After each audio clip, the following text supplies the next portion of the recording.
The singer sang nila Yutama, an imaginative adventurous king was restless by nature and wanted to travel to faraway places. He loved hunting wild animals, so when he heard that there were stags in the jungles of Tanjung Bentong, which were not easy to hunt, he was excited and took with him a great fleet of ships to Tanjung Bentang. When the king arrived upon the island, he and his subjects had a hunting expedition that lasted several hours, slaying many wild and savage beasts, but no stags. This disappointed the king, for he had a sense and fulfillment in his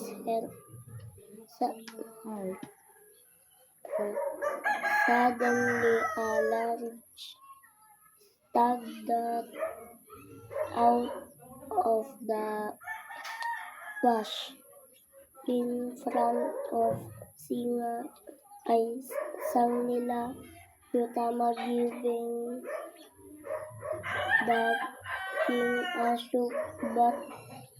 shock, but the king drew his silver dagger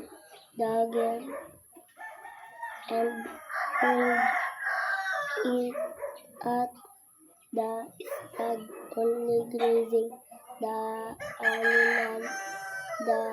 The stag began to run, and the king pursued it in those days. It was either your feet or nothing. The stag ran through the jungle and up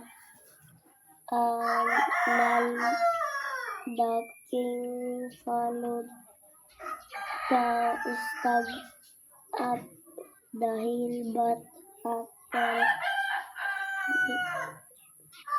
reaching the summit, the stag was nowhere to be seen. There was a large rock, so the king climbed it and looked the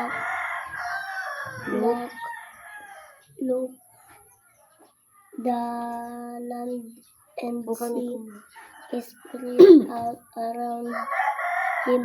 In the distance, he saw a stretch of white sand in an island. Sang nila Yutama was fascinated by the sight of the island. He told to one of his subjects who had followed him, "What is the name of the island?" The subject looked into the distance and smiled. "That is Temasek, Your Highness."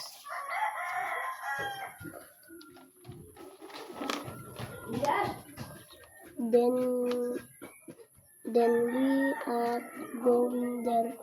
The king ordered his fleet to set sail, and they began on their journey. towards the island. Suddenly, the once clear blue skies were covered with black clouds. Heavy rain poured from them, and the strong breath of wild threatened to tear the ships apart. The ship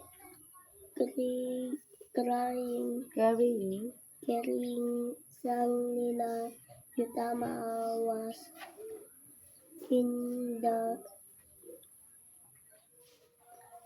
very eye of the storm. The crew lowered the sails, start to build the water from the ship, and get most of the cargo for Jerusalem. However, an idea came to the king's head. He remembered a story his grandfather told him of how one of his ancestors became the city, and that his crown was the only thing which belonged to his ancestor. He removed his crown immediately and threw it into the sea. All at once, the storm broke as suddenly as it started. The skies began to clear, and the crew gave a shout of joy and set sail once more. The island of Temasek, where the king stopped upon the island, a creature stepped out of nowhere, and the king and his men were awestruck by the magnificent creature. It was large and moved with grace, had a black head covered in a furry mane,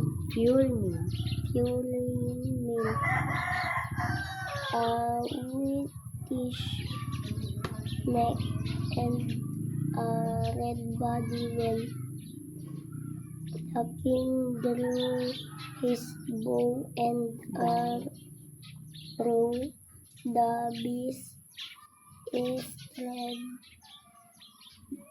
back at him with golden eyes and let out a deafening roar before leaping into the jungle. What sort of animal was that? The king asked. A wise old man stepped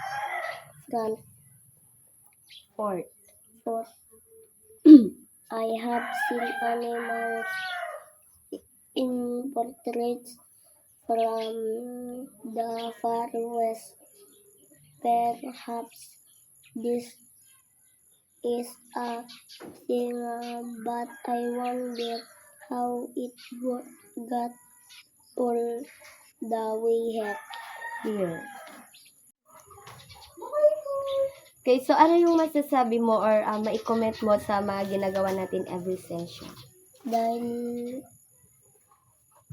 Thank you dahil natututo na akong magbasa at nag-enjoy ako sa activity games. Tapos,